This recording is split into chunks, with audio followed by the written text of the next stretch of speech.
Კაცემის დასასრულს კონფლიქტი თეატრალურ სამყაროში პანტომიმის თეატრის სინეტიკის თეატრს საავტორო უფლებების დარღვევაში სდევს ბრალს. პანტომიმის ჟანრის ფუძემდებლის ამირან შალიკაშვილის განცხადებით მისმა ყოფილმა მოსწავლემ პაატა ციქურიშვილმა სპექტაკლ სტუმარ მასპინძელში იმ პიესის ელემენტები გამოიყენა, რომელიც შალიკაშვილმა 1991 წელს თბილისში დადგა. სპექტაკლში თავის დროზე მთავარ როლს ციქურიშვილის თამაშობდა. ამირან შალიკაშვილმა საავტორო უფლებების დაცვის ასოციაციას 2 თვის წინ მიმართა.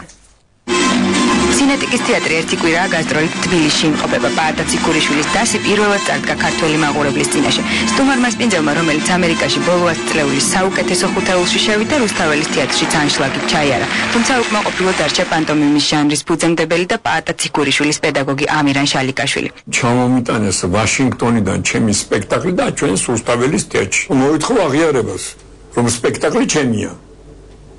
და ავტორი მე ვარ. პანტომიმის თეატრში უკვე მე-20 სეზონია სპექტაკლ სტუმარ მასპინძელს დგამენ. 90-იან წლებში მთავარ როლებს ამირან შალიკაშვილის მოსწავლეები თამაშობდნენ, მათ შორის იყო პაატა ციქურიშვილიც. ნიჭიერი კაცია გას. მაგრამ არ დაიმართა მე არ ვიცი. გრეჯავდა სცენაზე ყველაფერს. როგორ გეკადრებათ კაცო, მაგი ფიროსმანშო თამაშობდა იმას აქვია. აფისიანს ტაშით ინგრეოდა. ესე კი არ იყო ვიღაც წამოსაკრავი. ამირან შალიკაშვილმა საავტორო უფლებების დაცვის ასოციაციას რამდენიმე თვის წინ მიმართა. საქმე დღემდე გამოძიების პროცესშია. ის სინეტიკის თეატრის ხელმძღვანელისგან აღიარებას ითხოვს, თუმცა საპირისპიროს ამბობს თავად პაატა ციქურიშვილი. ის მიიჩნევს, რომ სპექტაკლი განსხვავდება 1991 წელს დადგმული შალიკაშვილის სტუმარ მასპინძლისგან. სტუმარ მასპინძელი არის ჩემი ერთ-ერთი პირველი ნაბიჯები რეჟისურაში ამერიკაში. რეჟისორული ხედვა აბსოლუტურად სხვანაირი.